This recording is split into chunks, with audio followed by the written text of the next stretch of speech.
Hola compa, aquí te saluda otra vez la zurda en mi canal de YouTube que se llama No se aburra, porque qué pereza. Y continuando con la lectura de Lengua de pájaro del periodista y escritor guatemalteco Haroldo Sánchez. Ya les leí en mis anteriores videos hasta el capítulo número 7. Hoy les voy a leer el capítulo número 8 de Lengua de pájaro. Capítulo 8. El velorio. El cuerpo de doña Tona estaba en la casa de don Pancho. Él decidió que la velaran allí, como era típico en esas ocasiones. Hubo panes con frijoles, café hervido, alcoholes, chistes colorados, carcajadas, juegos de naipe españoles, de esos que ya nos cuesta encontrar. La caja con el cuerpo de la tortillera estaba en el patio. Alrededor se sentaban las mujeres en las sillas de mimbre alquiladas. En la pieza de junto estaban los hombres en grupo, cada uno dedicado a pasar la noche entretenido en diversos pasatiempos. Apenas se habían cansado de hablar mal del gobierno. Llegó el padre Anselmo y el ambiente cambió de cuajo. En las buenas y en las malas estaba con la gente dándole ánimo y consejos. Él era el que había bautizado a todos los niños. Varias veces, a pedido de doña Tona, la difunta, intentó hablar con Juan, pero éste lo rechazó con palabras soeces y de muy mala gana. Dejó de insistir cuando el patojo lo amenazó, le puso un cuchillo en la garganta, diciendo que la próxima vez que se le acercara se lo iba a meter hasta la empuñadura. El sacerdote no le tenía miedo y por cautela decidió que nunca se acercaría al muchacho.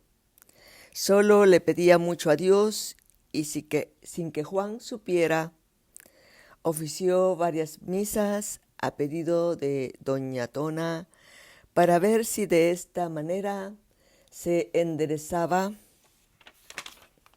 El sacerdote era famoso entre aquella gente por las historias que contaba. Nacido en Andalucía, poseía una amplia cultura y tenía ya más de 20 años de vivir en el país. Para que el tiempo se fuera más rápido, don Pancho le pidió que le contara una de sus entretenidas historias. Con una condición, replicó el cura, que luego me secunde usted. ¿Está de acuerdo? Don Pancho aceptó. El padre lo vio con ojos celestes y sonrió complacido. Desde pequeño descubrió que tenía habilidad para contar historias y con el paso del tiempo mejoró sus condiciones de narrador. Llegó incluso a inventar historias. Las escribía de noche y en la soledad de su cuarto y luego se las contaba a sus feligreses. Su voz era sonora y firme. De pequeño estudió teatro en el pueblo y guardó siempre esos recuerdos como lo mejor de su niñez. En cuanto todos callaron, principió su relato sobre un cura. Desde muy pequeño tuvo gran respeto por Dios, por eso decidió ser acólico en la iglesia de su pueblo, San Marcos, ayudando a las labores religiosas durante los oficios del Padre Sebastián. La misa era un verdadero deleite para él. Se sentía transportado por el latín del sacerdote, principalmente con el misticismo del culto. Fernando, un hombre de nariz aguileña, piel blanca, ojos cafés y pelo largo, rizado, supo a los 10 años por un anciano bondadoso que estaba marcado por el amor al prójimo y debía entregarse por completo al servicio del Señor.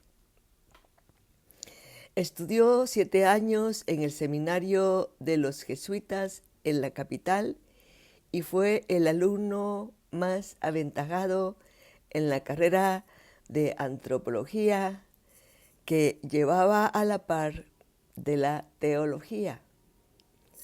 Al llegar a sacerdote lo enviaron a Rabinal, en las montañas de Baja Verapaz, donde las naranjas dulces adornan los árboles como luceros de noche. La iglesia era preciosa y tenía magníficas imágenes hechas durante la colonia. Un día su vida cambió totalmente. Aquel domingo de Ramos amaneció muy contento. La pasión de Jesucristo le trastornaba el ánimo, quizás al considerar a Jesús como el personaje más importante de todos los tiempos. Es más, en forma íntima lo veía como el primer gran revolucionario cuyo único delito fue ser adelantado de su época. Fue durante la procesión que recorría las calles del pueblo cuando la sacudió aquella penetrante mirada. No supo cómo reaccionar. Levantó el rostro y sus ojos se reflejaron en 2 piedras negras, fulgurantes, que iluminaban el rostro casi perfecto en Aurora, la hija pequeña del alcalde. Ambos eran conscientes de la fuerte atracción física que había nacido.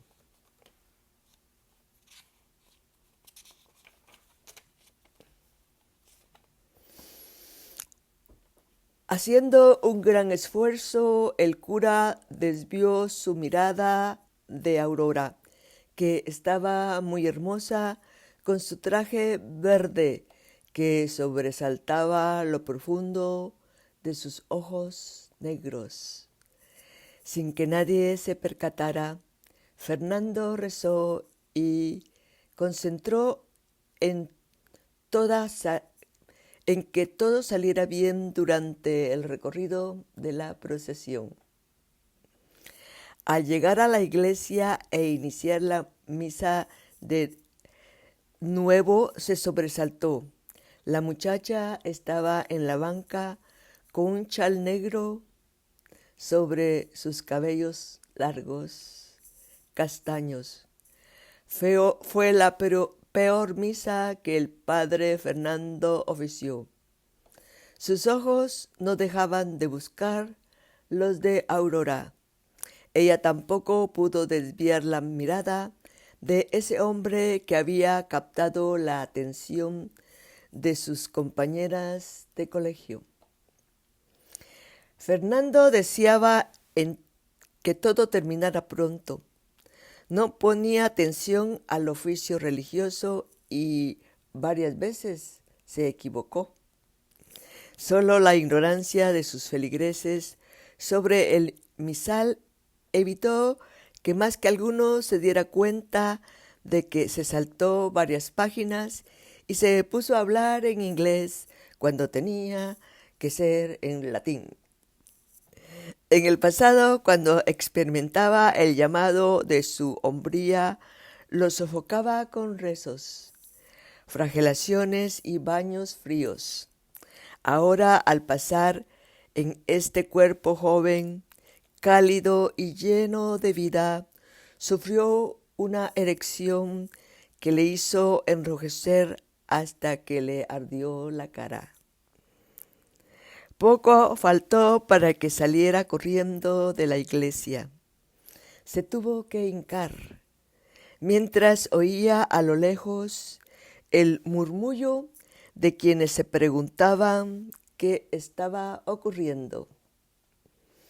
Le pidió a Dios con todo el corazón que le alejara al diablo del cuerpo, hasta que pudo levantarse y reiniciar la misa sin que sus ojos volvieran a buscar los de Aurora, que sentía clavados en él. No supo cómo terminó el servicio religioso. Quería ir a su cuarto, huir de aquel tormento desconocido que nunca antes había encendido su cuerpo. Llegó a la habitación y se quitó la ropa y buscó el lazo que tenía reservado para flagelarse. Entró al baño y se dio una ducha con agua fría. Luego empezó el tormento de la carne. El tiempo se perdió en sus sentidos y en forma mecánica su brazo bajaba y subía, mientras la sangre le escurría por la espalda. Le mojaba las nalgas, bajaba por las piernas y se perdía en el desagüe. Exhausto, regresó a su cuarto y le costó dormir. A pesar del dolor físico, la figura de Aurora seguía allí en lo más recóndito de su mente. Sin querer, evocaba sus labios carnosos, el pelo castaño, el largo y blanco cuello, el inicio de sus senos, sus rodillas firmes, sus ojos negros como pozos encantados. Al filo de las 12 de la noche sus ojos se fueron cerrando y tras un leve suspiro sus pensamientos fueron acaparados por una voz que de lejos pedía auxilio. Una figura se fue aclarando en su mente. Quien pedía auxilio era él. Estaba vestido con una sotana negra raída, aquella que tantos años de sacrificio le costó llegar a tener. Sumergido en un profundo agujero, Fernando se veía caer y en cuestión de segundos solo sus manos quedaron visibles mientras se hundía en un lodazal fétido. Se dejó hundir, quería borrar su mente, se sentía olvidar. De pronto, una mano asió con fuerza a la suya y lo sacó del fango. Horrorizado se dio cuenta que estaba desnudo y que frente a él se encontraba Aurora. Con un frenesí furioso le empezó a quitar la ropa y sintió su carne palpitante. La recostó en el suelo y empezó a besar su boca, su cuello, a morder sus pezones. Ella respondía a sus caricias, lista para consumirse en el fuego de la pasión.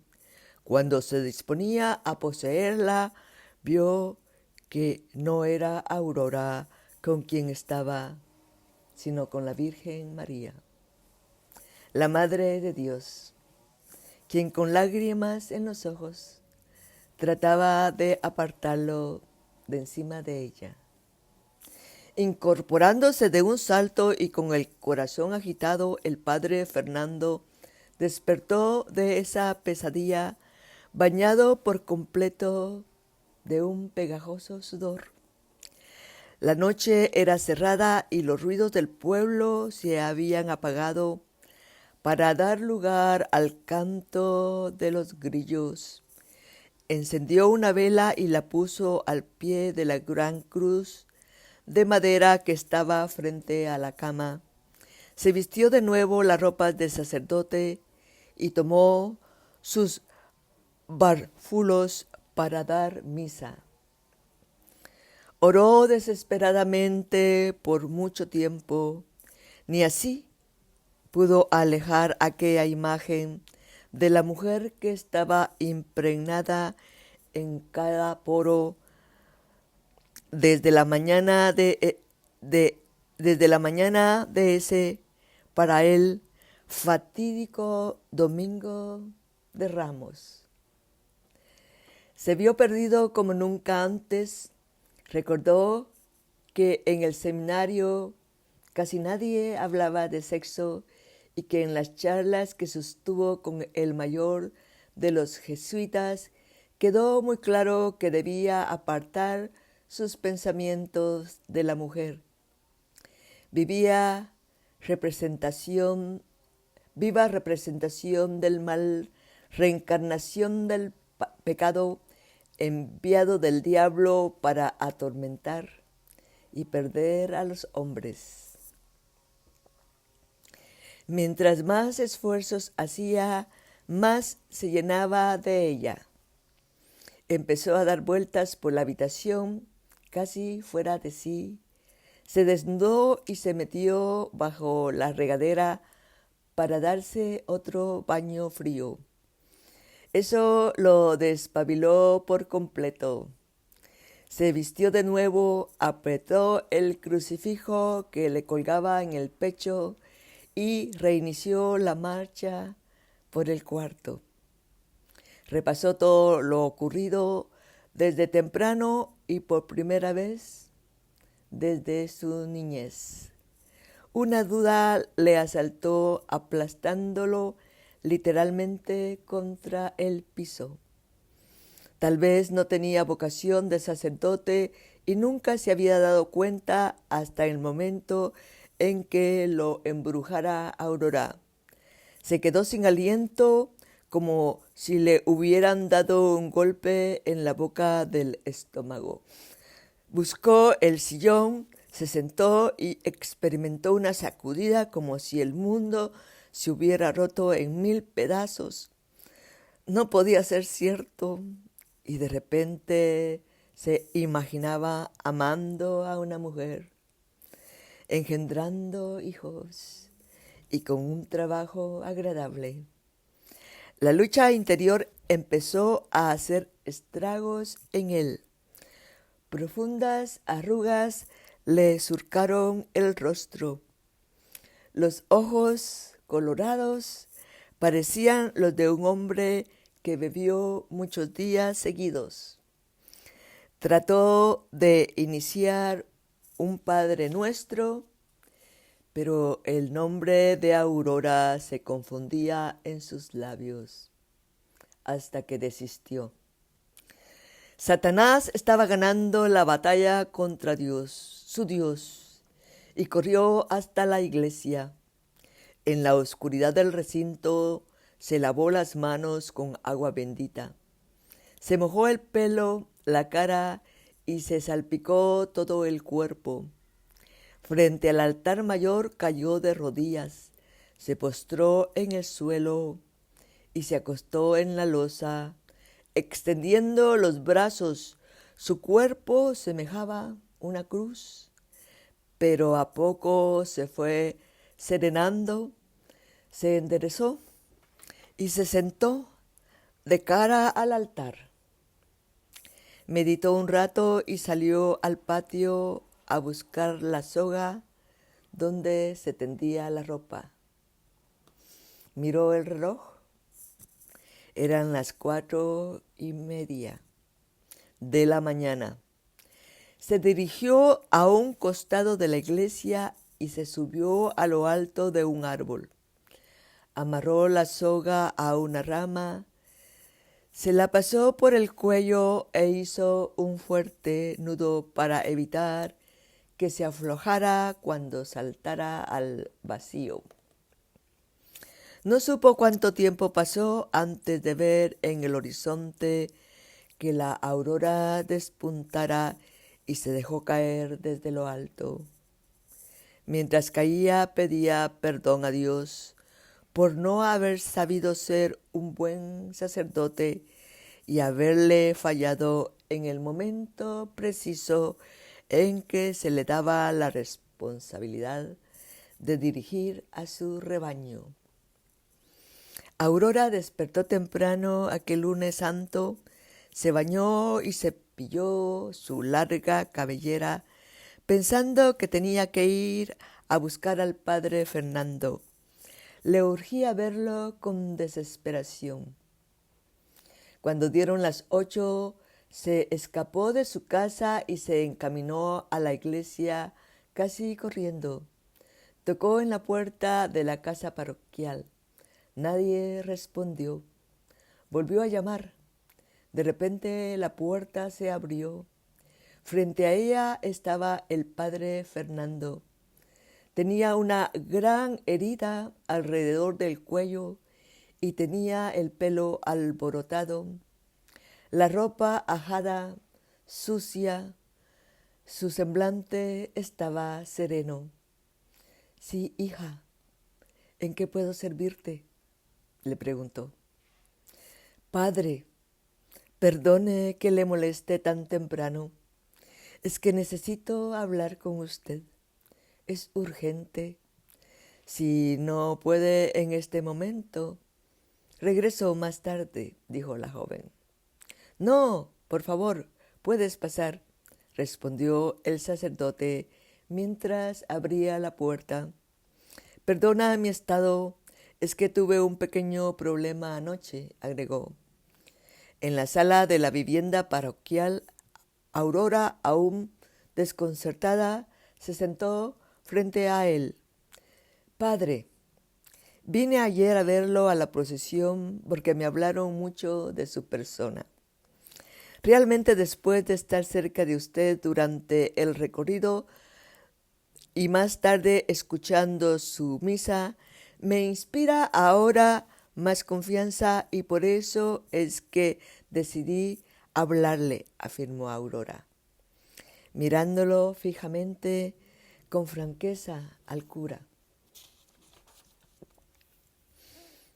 «Habla, hija mía, que si está en mis manos ayudarte, lo haré con mucho gusto», dijo él con dulzura. La actitud del sacerdote tranquilizó a Aurora, quien exclamó: «Padre, estoy embarazada de 3 meses. Mi novio no quiere casarse, pero mi padre se opone. Necesito que usted, a quien él respeta mucho, le hable para que lo acepte y se resigne a lo que me pasó». Fernando respiró profundamente, cerró los ojos y en un silencio elevó una plegaria a Dios, agradeciendo con toda su alma a la rama que no pudo aguantar su cuerpo.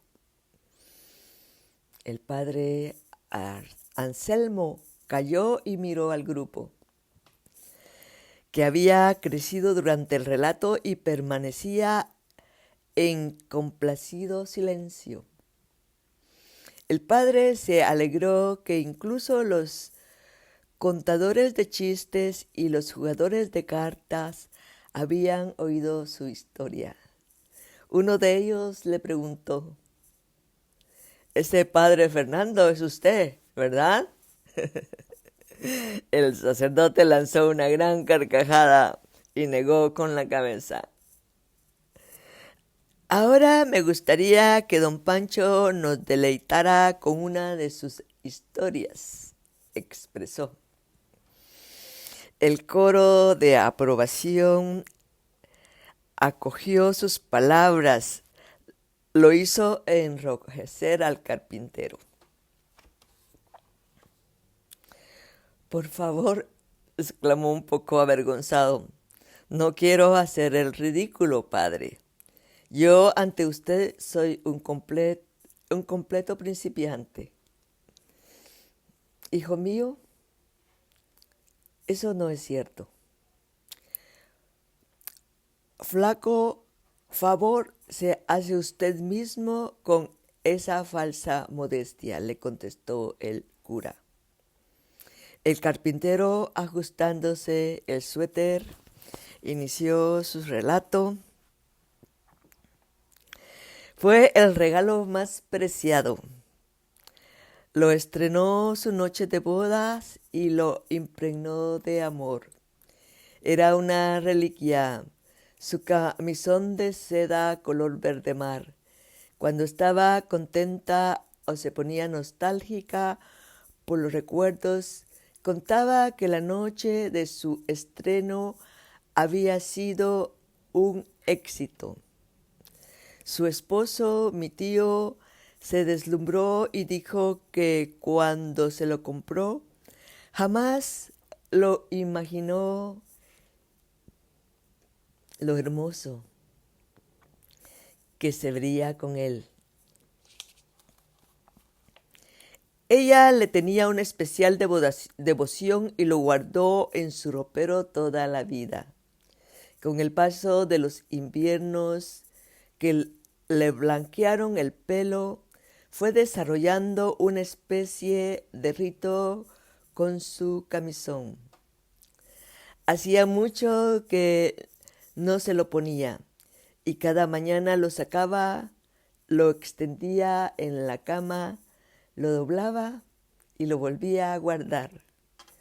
Empezó al día siguiente de la muerte de su esposo, a quien sentía cerca al acariciar la seda de su camisón. Vivieron juntos 40 años y jamás vi amor como aquel. Se conocieron desde niños, ya que vivían en el mismo barrio y fueron novios de siempre. Como no tuvieron hijos, se mantenían muy unidos. Mi tío la adoraba. Le escribía versos y cada tarde, al regresar del trabajo, le llevaba una rosa roja. Jamás los oímos discutir. La única vez que dicen que se pelearon fue cuando ella se negó a ir al parque al estar resfriada. Se querían tanto que llegaron a ser como hermanos y con el paso del tiempo empezaron a parecerse mucho físicamente. Por eso para nosotros su muerte fue dolorosa, no tanto por él, sino por ella. A pesar de que la rodeamos de amor, ella se fue apagando de a poquito y empezó con el rito del camisón. Ya le quedaba pequeño.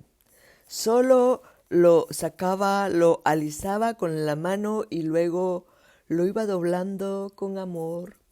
Muchas veces entré a su habitación y la descubrí sentada, pasando sus manos arrugadas, pero firmes sobre la mesa. Los ojos le brillaban y hablaban como en susurros. Le decía a mi tío que lo quería mucho, le contaba cómo había amanecido y lo que haría ese día. Luego guardaba el camisón. Así durante años. Los domingos yo la acompañaba a misa de 6. Ella me trataba como hijo, pues con mi tío no tuvieron familia. Constantemente me sentí envuelto por la ternura de los dos, a quienes quería más que a mis padres. A veces les hacía bromas al quedarse viendo a los ojos, se olvidaban de su alrededor. Cuando estaba sola con mi tía, la molestaba y ella, suspirando, contestaba que mi tío era el regalo que Dios le había dado en la tierra. El camisón verde mar se conservaba intacto y brillaba como nuevo. Ella lo convirtió en el vínculo terrenal con su esposo. En la familia decían que la soledad la volvió loca. Yo sé que tan solo era amor.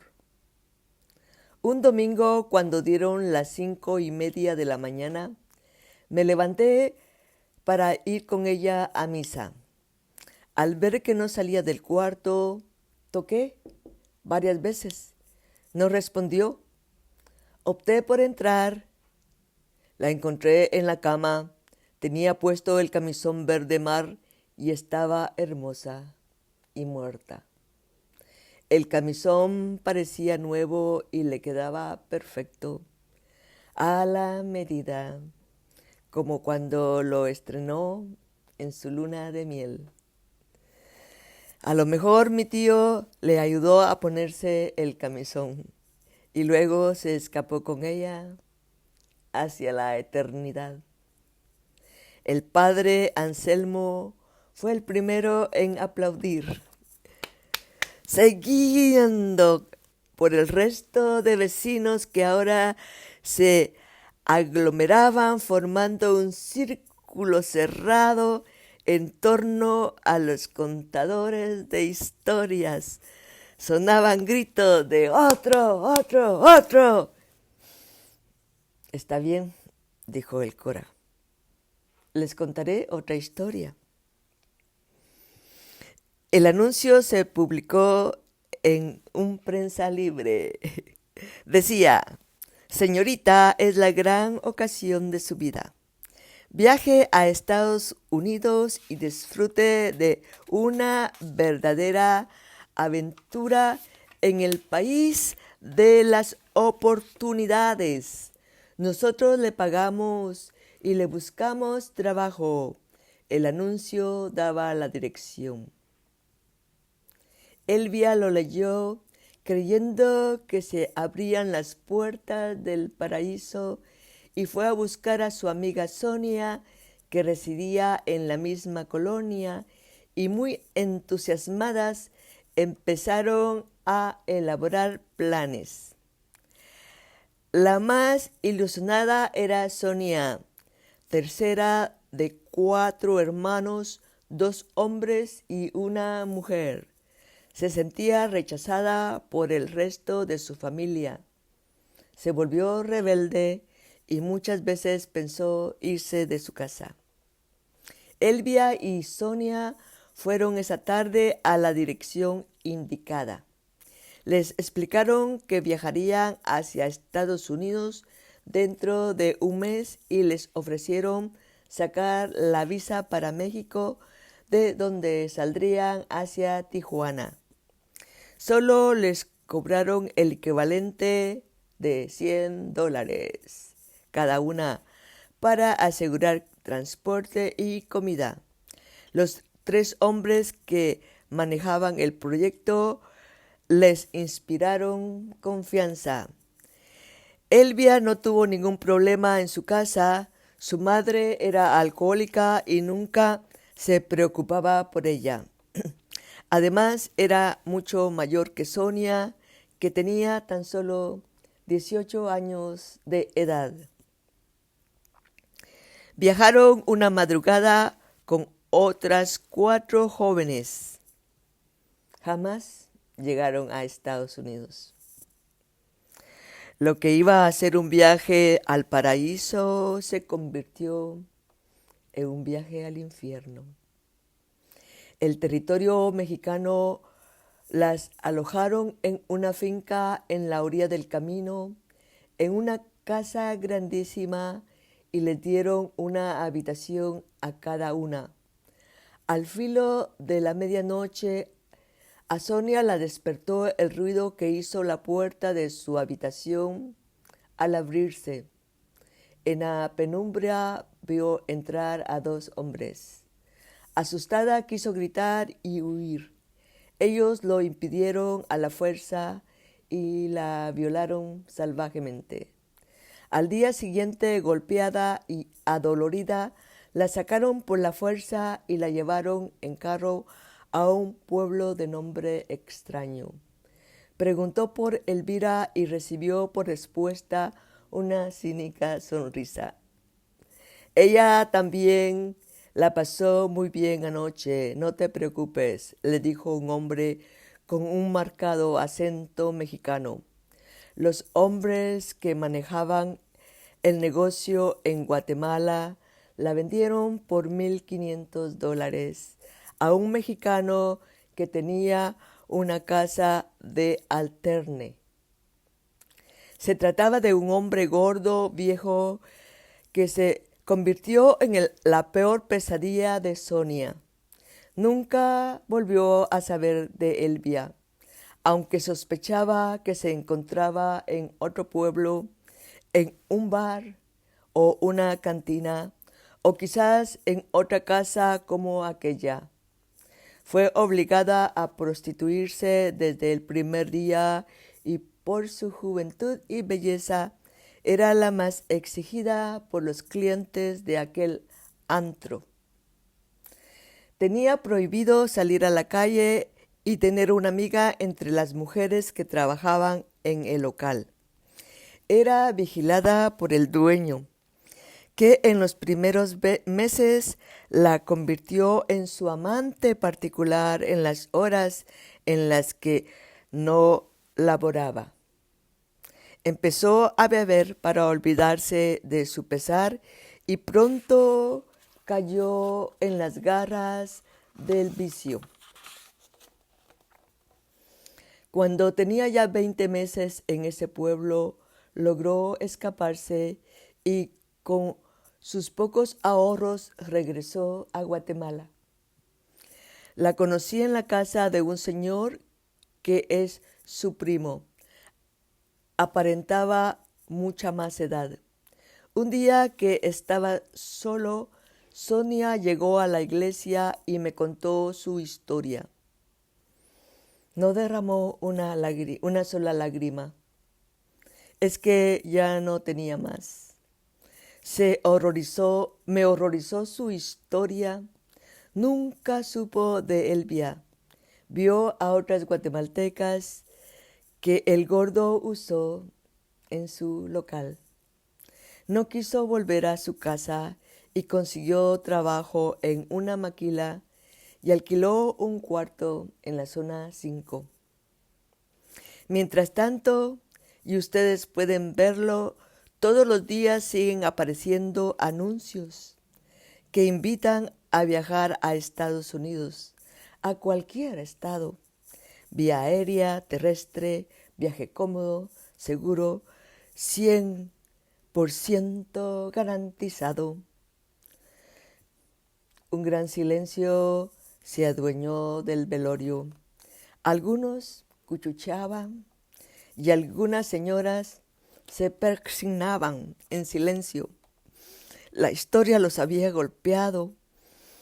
Eran conscientes de la maldad del hombre y de la pobreza de su gente. El sacerdote se dio cuenta que su historia los había golpeado. Se volteó y le dijo a don Pancho: ahora, para sacarnos la angustia del alma, le toca a mi amigo el carpintero.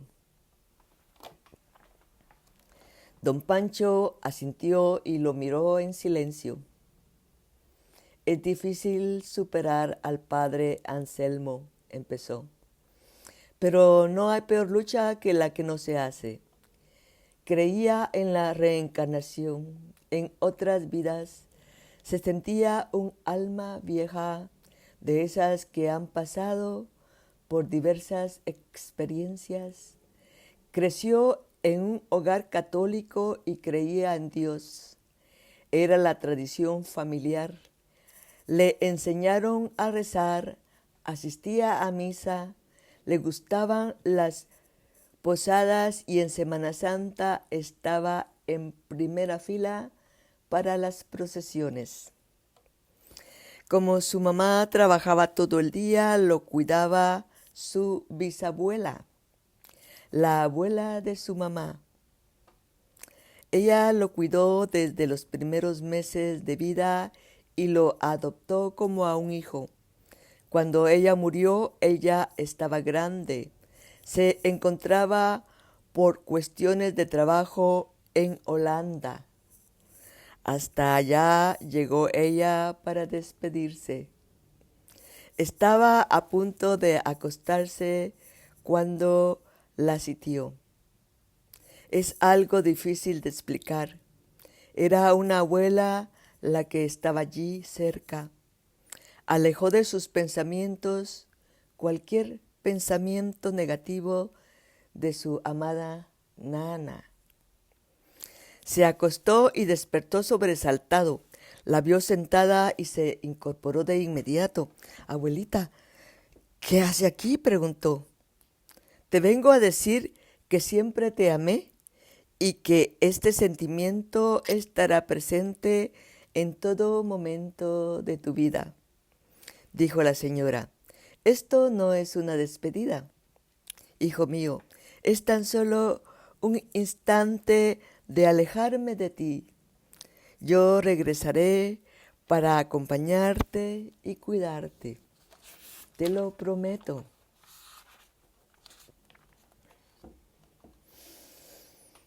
Se levantó de la cama y le dio un fuerte abrazo a su abuela, a su abuelita. Despertó llorando. El silencio del lugar lo envolvía. Supo que en Guatemala su abuela había muerto, que ella se había ido a despedir. Llamó a su casa y su madre le contestó. «Mamá», exclamó llorando, «se murió la abuelita». La señora se quedó callada. «¿De qué estás hablando?». «Mi mamá duerme en su cuarto». «Me estás asustando. Espérame, que voy a ver». La niña se quedó muda. Tan solo la estática le llegaba. De pronto un grito retumbó a miles de kilómetros de distancia. Era su mamá que gritaba, llamando a su mamá muerta mientras dormía. Regresó a Guatemala y asistió al entierro de su abuelita. No había explicación para lo vivido. Lo aceptó como algo extraño. Se refugió en el budismo, aprendió a meditar y llevar una vida tranquila, sosegada, en paz. Se trataba de una forma de vida y no de una religión. Eso le gustaba. En el libro tibetano de los muertos leyó sobre la reencarnación y la rueda de la vida. Viajó por compromisos personales a China, Japón y Corea y visitó en cada uno de ellos los templos budistas donde se confundía con los monjes budistas para orar, meditar frente a enormes budas entre cánticos y el intenso olor a incienso de diversos olores.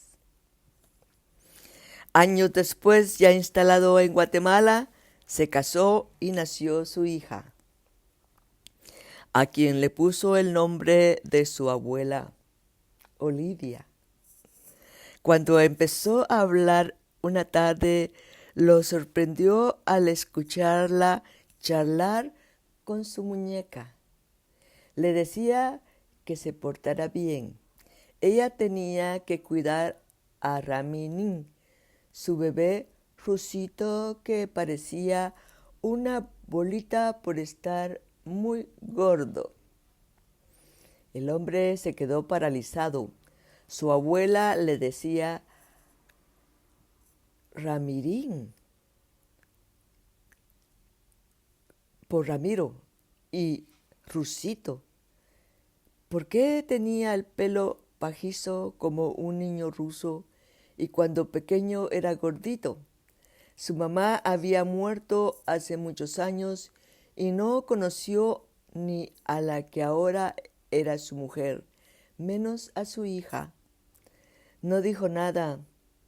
Semanas después, la niña se acercó a él y exclamó: «Papá, quiero que sepas que cumplí lo que te prometí cuando estabas en Holanda, que iba a regresar y te voy a seguir cuidando.